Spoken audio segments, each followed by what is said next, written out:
What's up, everybody? Thralls Metal here once again. I'm Necrotic. I'm Jammin. And we have an album review, and this is the first new release of 2023 we're going over. And believe me, when we heard this was coming out this early, it was like, wow, what a fucking way to start off 2023. Yep. So today, we are going to go over the latest offering from Florida death metal legends Obituary with their new album, Dying of Everything. This again comes out on the 13th of January on Relapse Records. It's band formed in 1988 in Gibsontown, Florida.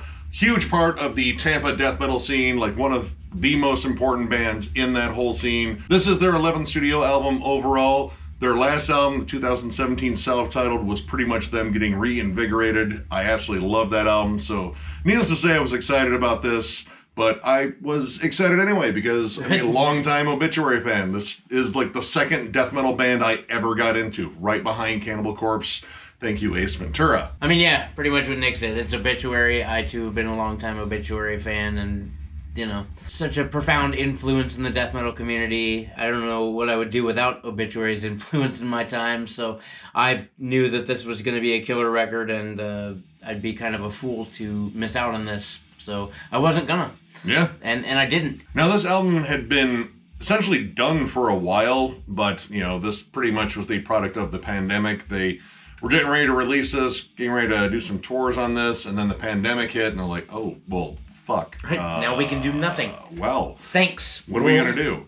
So they actually had time to go back to a lot of these songs, retool them, work on them, kind of play with them a little bit more because they had all this downtime. And during this downtime, they actually did some really awesome live streams. We got to catch their one for the Incomplete. It was fucking awesome, especially when Power Trip fucking showed up. Yeah, that's right. With even more beer. There was a lot of booze consumed during that. They drank a lot. That was awesome. I don't know how you do that because I've tried to play drums while drinking, and that's not a good idea. Oh man, the party was on once fucking Kenny switched to the Budweiser pants or Budweiser shirt or Budweiser ensemble. I don't know. There were shots of tequila on there too. It was a damn good time. But they pretty much, you know, kind of retooled this one, toyed with the songs a little bit, and they wanted to release it when they were able to tour again. Namely, wanted to be able to tour Europe again because they hadn't been there in a while. And said, yeah, we kind of owe them. We owe them, and we want to be able to tour in something new.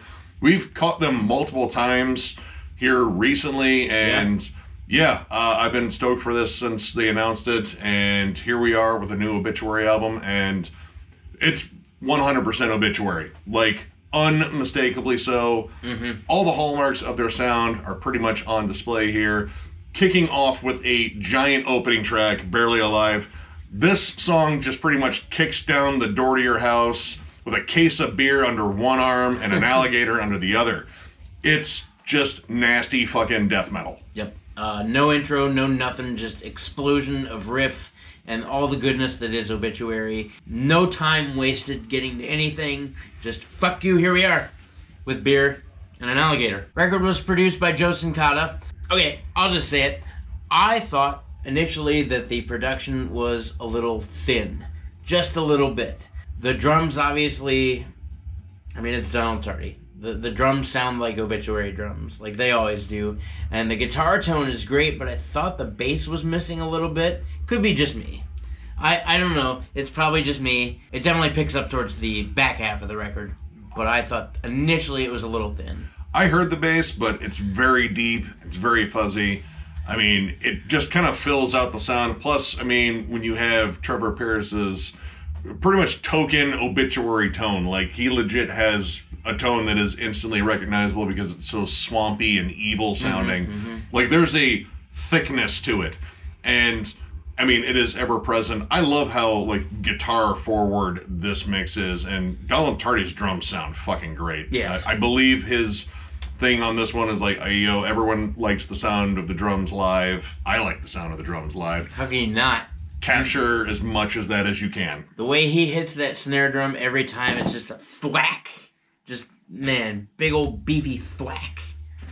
But yeah, right away, I mean, you were greeted to the hallmarks of pretty much their entire career. You have fast, thrashy sections. You have slow, lumbering grooves. You have double-time grooves. I mean, groove and riff is the hallmark of Obituary sound. And right away, you're getting it. But I like the fact that there is some, you know, interesting variety on here. Like, it does sort of space out a little bit more of the faster tracks from the groovier tracks. You get songs that essentially take one giant riff and dry hump it, or, well, I don't know how dry it is in the swamp, but, you know, they hump it. But, you know, kind of just rock that thing out and build that steady groove to it, because the whole thing about Obituary is just kind of get your head banging. And they fucking excel at that. Yep. Wrong Time and My Will to Live are great examples of this. They kind of just have one main riff and they kind of just build around that, throw in a breakdown or two, just kind of like pepper in like a different groove, but always returning to the main hook. Trevor Perez just seems to lock on one riff and just kind of sticks with it, and they kind of build around that. And on top of that, you have John Tardy doing awesome John Tardy things. He's still possibly up there with my favorite death metal vocalists of all time. I mean, once again, I say it every time, but I really mean it more and more. Every time I listen to Obituary, read children's stories. Just do it. Audiobooks. Just please. Because... Yeah. Just do it. But it's his delivery that adds a lot of atmosphere to here.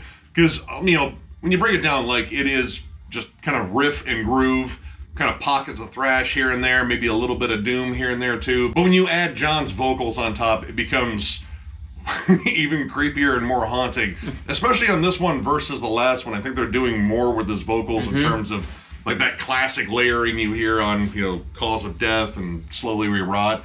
How they would come in different intervals. There was a little bit more reverb on him this time. And he's kind of like moved up in his register over the years in terms of like taking on a higher growl versus like the early years. But there are some more low growls on here to sort of, you know, bottom it out. And he also revs up things a lot, which I absolutely love. Like there's a good steady build up. Like he'll follow the sludgy riff sort of, you know, getting ready to go. Like, ugh, and it's just fucking awesome. And there is like a little bit more atmosphere in general on here, like just like a little bit more like creepiness to it. Like, you know, songs like War, you have war samples, and they're actually integrated really well into the song.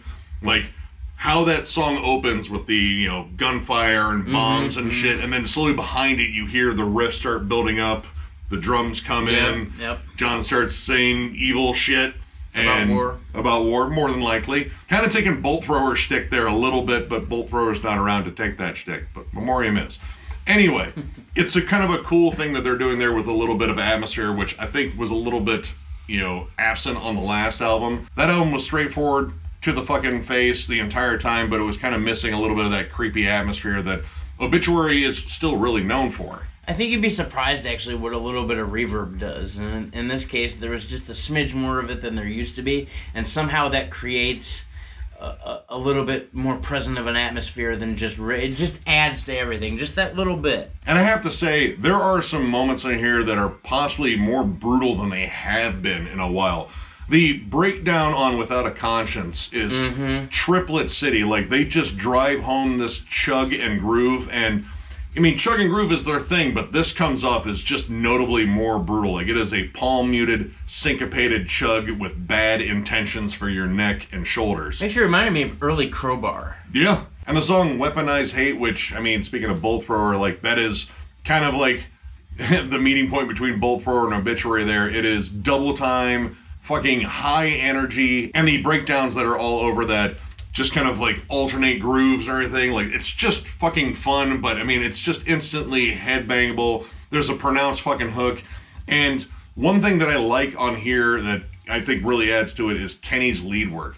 Kenny's lead work on the previous album I thought was good. Like, it was generally just like some peppered in dive bombs. You get some cool shreddy moments. They're generally very short, but they're generally pretty tasteful. Here, I think there's like a little bit more to match up with the song's vibe. Like, there's a little bit more nuance. Yeah, it seems to be a little bit more thought out and like cohesive and more form-fitting to the song instead of just a bunch of squealy wheelie wahs, you know? Like, you know, usually leads in music have something to do with the song and follow along instead of just being all crazy all the time. And this just felt a little bit more heartfelt. Yeah. Almost. I mean, you know, I love dive bombs. I love all the squealy shit like that, and Kenny does that well, but man, he's a really solid fucking guitar player, and showing off some more melodic licks here and there I thought were really cool. And then you get to songs like By the Dawn and Torn Apart, which are both notably darker and doomier than most anything you'd find on the album. By the Dawn certainly has more of the Celtic Frost feel to it. It comes in on the offbeat, it's doomy, it's a lot more dynamic, I think, than most. And then Torn Apart is probably out there with one of the sickest, heaviest things that they've done. Oh, dude, I love those that galloping, due to those galloping chugs and just sour lemon face. The whole vibe in the room at that point was just dark and nasty. The guitar harmonies on that song and the galloping chug on there reminded me a lot of This Mortal Coil off of Heartwork, which, you know, God tier fucking album, so that's always a good thing to be reminded of. But it's like the more melodic aspects were stripped out in favor of aggression. But God, like, there's just something about this song, and it only has like a few parts to it, and that's kind of like a thing with the entire album. There are very few sections, but they repeat them often and alternate them enough to really keep the songs interesting. And this is a great example because it returns to this galloping chug. There are groovy breakdowns all over the place. The riffs are just fucking solid. They are simple, but they are fucking effective. And this, too, is where I think the production picks up. Like, most notably, the back half of this record has a lot more beef to it. Like, even the bass tone goes from that kind of fuzzy, strange thing that it was in the beginning to something a lot darker and heftier. This album definitely descends down, like, starting off a little bit more thrashy again with, like, Barely Alive, but also with the title track, like, those are high energy, fucking fast tracks, but when you get down to the last track, Be Warned. Oh my God. That might be the doomiest track they have written in years. I mean, we're talking about like incantation level of doom. Like, it is something else. The opening riff is so goddamn gross. There's a filthy fucking bend in it. You can just fucking feel it. There is so much stank on that riff, this album should have come with a free stick of deodorant. Yeah. It is positively just gross, plus you have these sort of fading in and out vocals from John Tardy. Like, the whole vibe of this song is just creepy. It's a goddamn beatdown. The stank phase was out for the entire song. It just, if you don't bang your head to this track, there's something fucking wrong with you. Dude, the main riff alone is worth it, but I like how it kind of slowly starts to move into just like that kind of mid-tempo groove that we all know so well from Obituary, and then it just ends on just that doomy riff and all this creepy atmosphere on it. Like, this ends so fucking bleakly. And yeah, like, it really feels like you did die from everything. It's just a fucking disgusting track, and honestly, probably one of the big standouts on here. And that kind of brings us to like a bit of an issue here, that I think this album was a little bit more backloaded. I will wholeheartedly agree on that. In my personal opinion, everything from My Will to Live all the way to the end is just a gut punch, and that's not necessarily present in the first half of the album. The first half, I mean, it has some winners. I mean, I really like the title track and Barely Alive, and Without a Conscience. Yeah, Without a Conscience is one of the heaviest moments on there. The Wrong Time is still a good song. Like, I like that main riff, but that was one that they kind of dry humped to death. Like, all right, I get it. That's a good riff. I kind of like that it sort of ascends more than descends. That's kind of against the Obituary code, but it kind of works. But War, despite the really cool atmosphere that they throw in there, is just kind of a basic song that just chugs along, and it's okay. It's pretty much something that would sound like a B-side off of like World Demise, and as much as I do like that album, that was my first Obituary album, when it gets compared to like, say, everything from the title track on, like, wow, that almost is just sort of there. Yeah, even lyrically, there's not a whole lot going on in there. There are lyrics, but I thought they were kind of dumb. Yeah. Mostly just repeated stuff so John Tardy can howl something into the fucking darkness and sound creepy. And it's effective for what it is, but at the same time, again, like, this one stood out as like one that may have needed more time to, you know, be worked on. Like, even adding the atmosphere to it really didn't make it jump out very much. But honestly, that was the only track where I was like, this one's just kind of there. Everything else in here was pretty damn solid. Even the, you know, groovier tracks that I didn't think were as good as other ones, they were still really good. But outside of that, like, I don't really have really many problems with this album at all. In fact, I would say it delivered on everything that I expect from Obituary. I got groove, I got riffs, I got John Tardy doing awesome John Tardy things. Donald Tardy fucking pummeling the fucking drums. This is yet another fucking awesome Obituary album. They just know how to fucking do that. I wonder why. They've been kind of doing that for a while now. I mean, are you shocked? 11 albums in at this point? I mean, I'm pretty sure they know what they're doing. They seem like it. Every time I see those guys, they definitely look like they're having the time of their fucking lives. So. Donald Tardy fucking smiles his ass off behind that drum kit, and I love it. He is the smiliest drummer. I love it. Carcass's drummer was really fucking smiley, he was pretty happy, too. I mean... And you know, I would be, too. Yeah. So. Are you having a good time? I mean, these songs sound like they're fucking fun to play.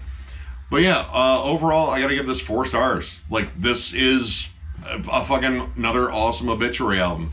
I don't know if it's as good as the self-titled. I've had more time with that one, but my initial feel on this one is, even at its weakest moments, it's still doing pretty damn well, and at its strongest moments, holy shit, like, this is at least on par with the self-titled, and, you know, kind of close to those early fucking 3 albums in spots. Mm-hmm. Those are holy grail albums in my mind.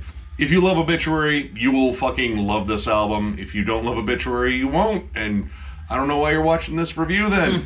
This is just negative shit for you. I don't get it. But yeah, Obituary is back. Great way to fucking start off 2023. Yep. Take it away, John. Yep. Well, that's something I want to say too. First of all, it's a 4 for me too. I absolutely adored my time spent with this record, and even my minor gripes about things like production and a couple weak songs didn't harm this whatsoever, because I had a great time listening to Obituary, just like I always do, listening to Obituary. A great way to start off the year. 2023, if this is a precursor to what the rest of this year is going to hold, watch the fuck out.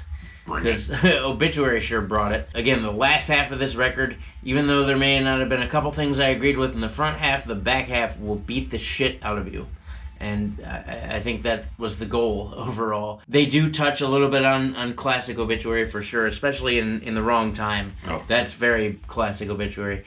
But, I mean, I like the fact that they continue to do what they do well, and they're out to have a good time. And that last song, holy hell. Whew. I will jam that every day for the rest of my life. That is so goddamn nasty. Yeah, great record. It's Obituary. Like Nick said, yeah, 4 for me, 2. So, if you enjoyed this review, give it a thumbs up, and if you're new to the channel, subscribe, because we do stuff like this all the time. We are also on Patreon. If you'd like to help us out there, there's a link down below to thrallsmetal.com. My heat just kicked on. Anyway, our store is there. We still need to reload on shirts, but again, if you'd like to help us on a Patreon, the link is down below. Also, you're either going to see it today or tomorrow. The first wave of bands for the Denver Death Fest will be released. We found a venue, and we're getting ready to announce, and god damn it, I'm excited for this. I cannot wait for Denver Death Fest. Definitely one of the coolest things I've ever done in my life. This is going to be a great time. Please come out and join us. It is grossly affordable for 3 bands. If you are in the Denver area, or you feel like flying to the Denver area on 4/20 through the 22nd of 2023, Denver Death Fest. 30 bands, hosted by Thralls of Metal. I get to go out on stage and MC along with Miller, which is going to be disgustingly awkward for me, but I'm going to do it anyway. Please come out and join us. There will be a link down below to denverdeathfest.com where you can purchase tickets. I believe the 3-day pass is only $60. So what are you doing? I'll have a cart with rotten fruit, so if, you know, he doesn't do well emceeing, you can just hurl rotten fruit at him. It's free. You can just have it, because I can't sell rotten fruit. That'd be weird. If you hurl rotten fruit at me, I'm going to end your life. I'm not going to hurl rotten fruit. Necrotic Nick will see the last of his days, if that is the case. The last. Enjoy this chuckle fuck while you got him. Well, I'm going to fill one of the tomatoes with shit then. And of course, thank you all so much for liking, subscribing, following. It is amazing to still be doing this after 4 years, working on year number 5 here. 2023 seems like it's getting kicked off pretty fucking well here. Thank you all so much for helping this channel grow. We look forward to throwing out a ton more content. We have a whole bunch of stuff planned, so definitely stay tuned. And, well, I'm just going to thank you one more time, because that's what I do. Thank you. And we will catch you later.